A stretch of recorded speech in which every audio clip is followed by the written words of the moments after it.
रूस और यूक्रेन के कुरुक्षेत्र डोनबास के फ्रंट लाइन में ऐसे माइंस हैं जहां परमाणु बम से हमला होने पर भी वहां मौजूद किसी का बाल भी बांका नहीं हो सकता। ये माइंस जमीन के अंदर 500 से 1200 मीटर तक हैं। डोनबास में फ्रंट लाइन और इन माइंस के बीच बहुत ही खास किस्म का रिश्ता है। रूस यूक्रेन जंग की शुरुआत इन्हीं माइंस की वजह से हुई और अब जंग में लड़ने वाले सैनिक भी वही जो माइंस में काम करते हैं। देखिए डोनबास के पाताल लोक से मनीष झा की ये वर्ल्ड एक्सक्लूसिव रिपोर्ट। डोनबास की फ्रंट लाइन पर मौजूद होकर हम इस वक्त जिस ड्रेस में खड़े हैं, इसे देखकर आप समझ ही गए होंगे कि हम माइनर की वेशभूषा में हैं, यानी खनिज की वेशभूषा में। वो लोग जो खनिक यहाँ खदानों में काम करते हैं और जब देश की रक्षा का सवाल होता है तो हाथों में बंदूक भी उठा लेते हैं। हमने उन खनिकों को हाथों में बंदूक उठाए सेना में भर्ती होकर फ्रंट लाइन पर लड़ाते हुए दिखाया है आपको। लेकिन अब हम उन खनिकों के जो असली जगह है, असली कर्मभूमि यानी उन खदान में मौजूद हैं और उन खदान से हम आपको दिखा रहे हैं कि ये खनिक डोनबास में किस तरह से माइनिंग करते हैं। तो हम इस समय एक माइंस में मौजूद हैं और अब हम लोग ज़मीन के अंदर जाने वाले हैं और ज़मीन के अंदर जाने के लिए इस माइंस में दो इस तरह की ऊंची ऊंची सुरंगें बनी हुई है। चलिए हम आपको डोनबास के खदानों का वो सफ़र दिखाने जा रहे हैं जो आज तक भारतीय टेलीविज़न के इतिहास में आपने कभी नहीं देखा होगा। अब हम खदान में प्रवेश करने जा रहे हैं। मेरी वेशभूषा आपने देख ही ली। मेरे साथ ये इमरजेंसी किट है ताकि किसी भी इमरजेंसी के समय में इसकी मदद ली जा सके और साथ में एक बोतल पानी दिया गया है। और अब हम खदान में प्रवेश करने के लिए उस एलिवेटर की तरफ बढ़ रहे हैं जिस एलिवेटर के जरिए हम अंदर ज़मीन के अंदर जाएंगे, पाताल में जाएंगे। तो उस एलिवेटर की तरफ हम अभी बढ़ रहे हैं। माइंस के डायरेक्टर रमन और मैं इस वक्त इस एलिवेटर में आ रहे हैं और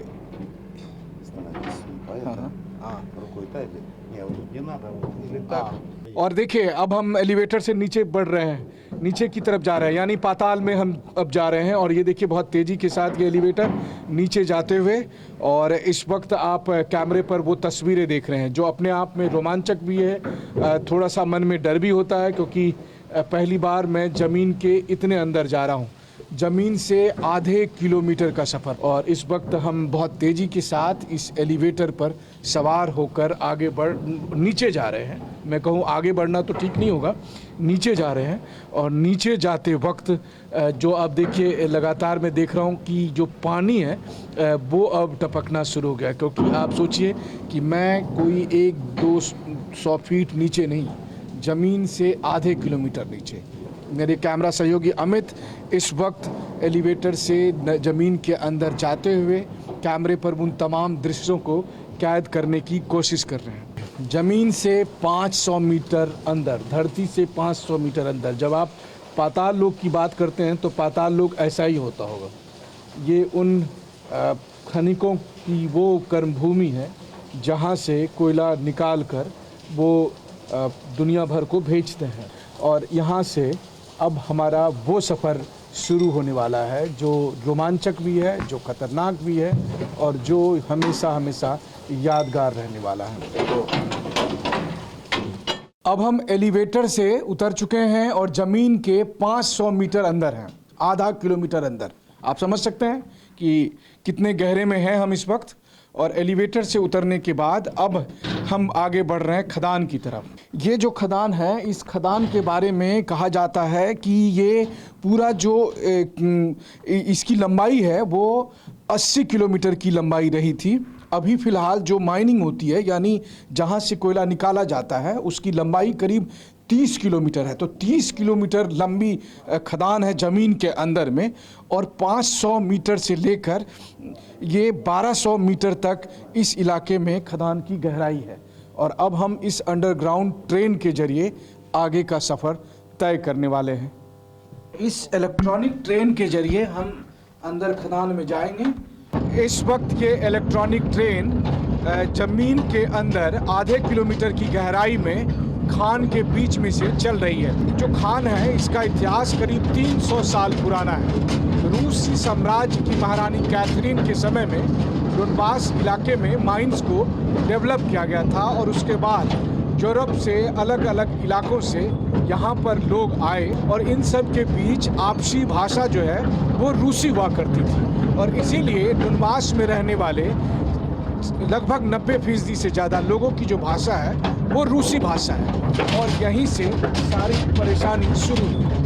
कीव में रहने वाले लोग यूक्रेनियन भाषा बोल रहे थे, तो भाषा की ये लड़ाई शुरू हुई और फिर विचारधारा की लड़ाई तक होते हुए नफरत की इतनी बड़ी लड़ाई हो गई कि आज आप रूस और यूक्रेन का जंग देख रहे हैं। ट्रेन से चलते हुए अमित आपको इस वक्त जो ट्रेन के बाहर क्या दिख रहा है सुरंगों में, तो वो भी कैमरे पर कैद करने की कोशिश कर रहे हैं।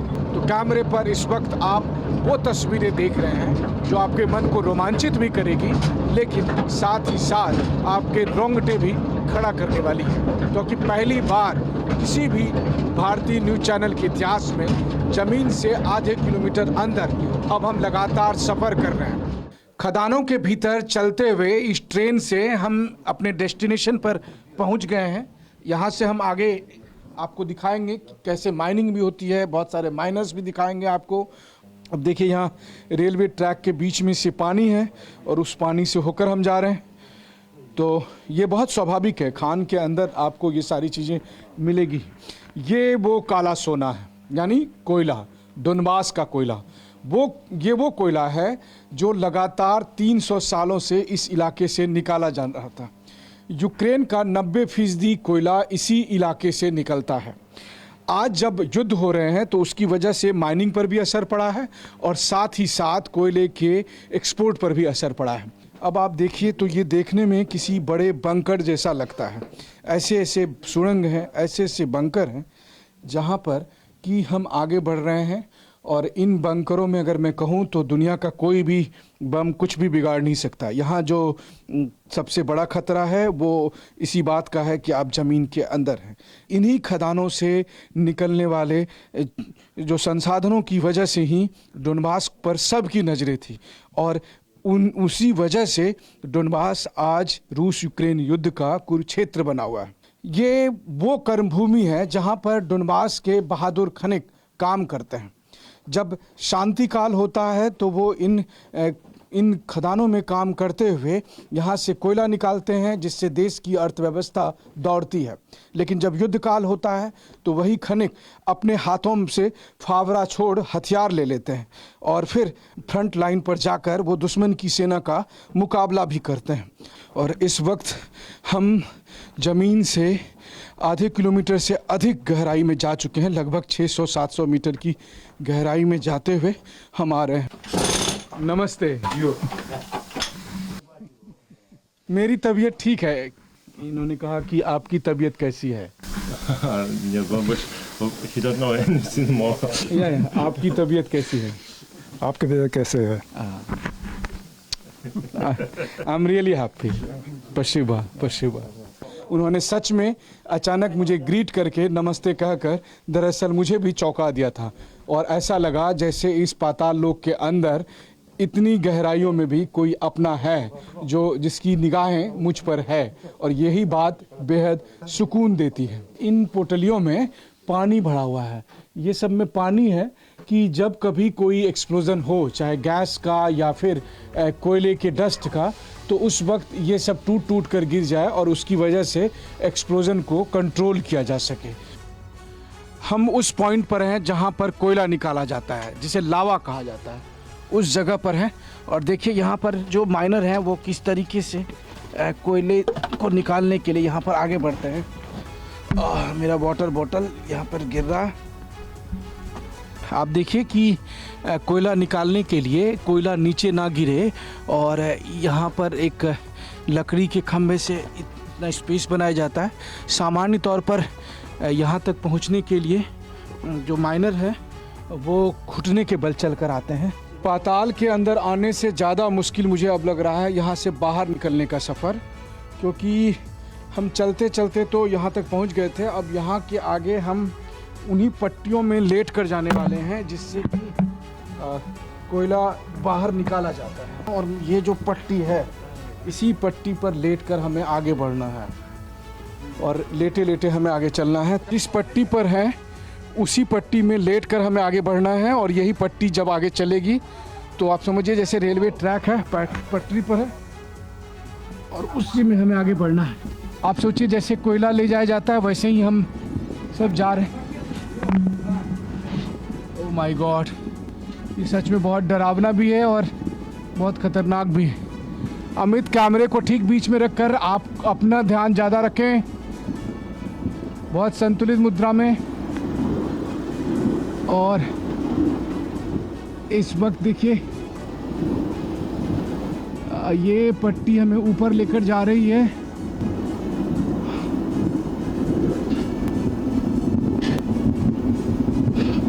टीवी 9 के कैमरे पर अभी आप जिन तस्वीरों को देख रहे हैं उन तस्वीरों को शायद ही आपने कभी किसी भी टेलीविज़न के प्रोग्राम में देखा होगा।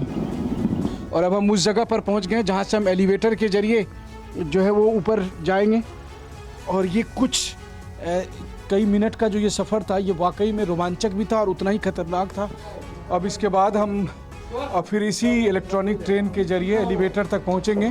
तो पाताल लोक का रहस्य दिखाने का जो हमारा सफ़र था उससे अब हम यू टर्न मोड में हैं, यानी कि ज़मीन के अंदर से निकलकर अब हम ज़मीन के ऊपर में आएंगे, पाताल लोक से बाहर धरती पर आएंगे। और उसके लिए ये इलेक्ट्रिक ट्रेन जो है हमें उस लिफ्ट तक लेकर जाएगी, एलिवेटर तक लेकर जाएगी, जहाँ से हम ज़मीन के ऊपर आएंगे।